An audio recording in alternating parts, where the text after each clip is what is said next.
Flavors of Africa and the Diaspora in Wisconsin kicks off this weekend. We have Micah, Jinx, and Chef Zakia, Mama Zakia, as we call you, right? Here to talk to us about a little taste of the event happening along 8 weeks. I love that. Good morning. Good morning. Good morning. So happy to be here. Thank you for joining us. Okay, so we're going to start with the food, but this is much more than just food.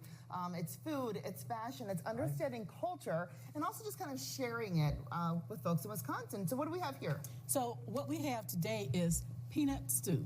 And I call it Chef Mama's peanut stew because peanut stew is, all over, the world now, but it started in West Africa. And so people make their own versions of it. And so what I did is that I learned, as we talked earlier, from the African hut that used to be down on 3rd Street. On 3rd Street. It was a restaurant. She said, I said, that's peanut stew. She said, how did you know that? It was my favorite dish. And now here it is again. It smells just like it did. Did it? Okay, okay. And so I say it's my own version because I've used things in it that might not be found in Senegal or the Gambia, or even in the Cameroon where my ancestry comes from. So it's my own version of it. People seem to enjoy it.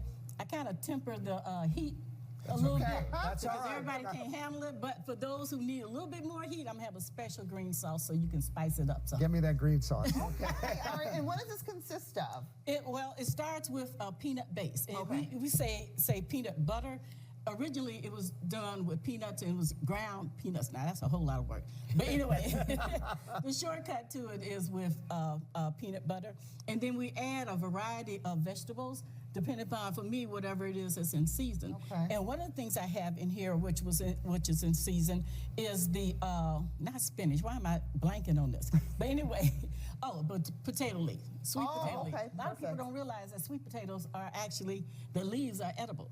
So there's a potato leaf in there, there's golden beets in there, there's corn in there. So you're mixing up the traditional with a little modern sense of a flair that with the African-American flair. We always got to go ahead and put our spin on it, okay? Well, if you don't mind, serve us up a little bit. And then if you can, James, Michael, let's talk a little bit about the event and maybe share some fashions. Yes, we have 8 weeks worth of workshops coming up.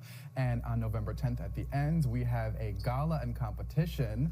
So that's going to be a lot of fun, and we have a lot of fun fashion designs to and maybe get the juices cooking for everyone in case they want to have their fun looks for the gala too. Yeah, we're going to see some of those looks. Unbelievable. I mean, Project Runway's calling your name. I'm here. I'm here. And Michael, we were talking a little bit earlier. I love that this isn't just kind of like a one-time festival. This is a long 8 weeks that are giving folks in our area just a chance in many different ways to celebrate inclusion and diversity that's much needed, I think. Absolutely. I'm just so grateful that this all came together the way that it did. This was an idea over lunch a few months ago, and now we're coming together with these 8 workshops. On September 29th, we actually have a workshop that I'm moderating where a number of culinary leaders are going to come together with a number of folks. Judge Mosley's going to be there, Sherry Tran's going to be there, and we're all going to be at Greg Leone's Amalinda to talk about our points of intersection and how we can all work together to unite as a community. Is it like putting on a wedding? Like there's all this work and anticipation, and then all of a sudden it's here and it goes like that? Well, that's a little how our wedding was. For this one, we have actually quite a bit of planning, and it's just exciting that we're doing it in our restaurants, because if we focus on the places where we commune, where we come together to eat, the rest of the community will come together in that unity and love that we're always talking about. I love it. All efforts to just kind of help racial disparities kind of come together. And what better way to bring people together but with food? Before we get into the food, I want to talk about the fashions. Come on over with me.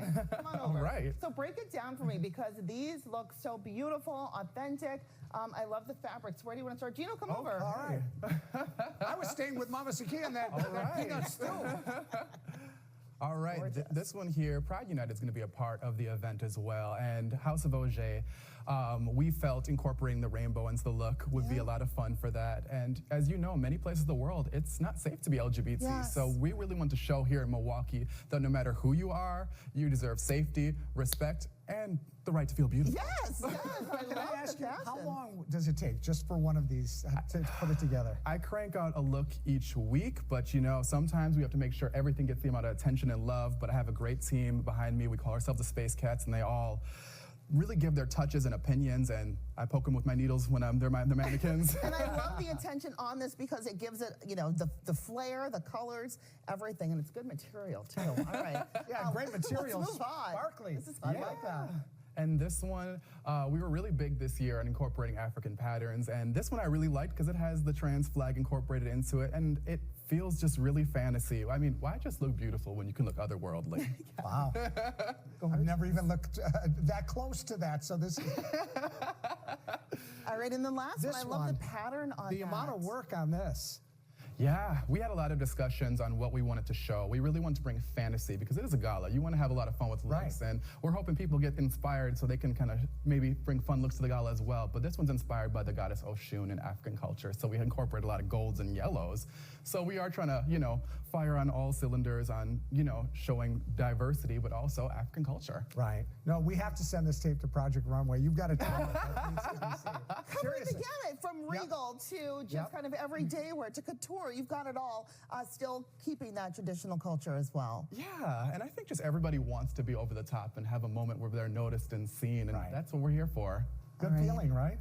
Micah, as we walk back over to taste the food, just give folks once again over the 8 weeks when we can get started, perhaps, and some of the different events that they can head to. Yeah, well, so these 8 weeks are important to us. We start with the immersive workshops. The first workshop is actually this Sunday, where we're going to be at Alice's Garden and talking about the pathways of food from Southern culture to our community here today. And then it continues to September 29th, where we're going to have that workshop that I was talking about previously, and the big gala where you're going to see all of Jinx's work on November 10th. So we have a lot of things going on here.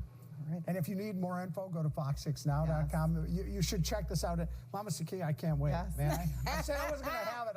I got to try it. Cultural Go ahead. exploration. I'm here for it. Thank you guys so much for being here. Everybody try. right. And I want to say that what you're eating now is 100% plant-based. Oh, great. Vegan. I'm Okay, here so for you don't have to worry about any dairy or anything like that. Of course, it's not nut-free because it has peanuts This in is it. delicious. Okay. Wow. And you don't miss the meat. Right? No, not a bit. Oh, a flavor. You don't miss the meat. And one of the great things about this gathering that we're having, the flavors of Africa, is that just as you have diversity, in your clothing, it's going to be diversity in food. So everybody will be able to eat. There'll be vegan food, there'll be meat options, there'll be everything there. So don't miss it. No, don't miss it. Thank you.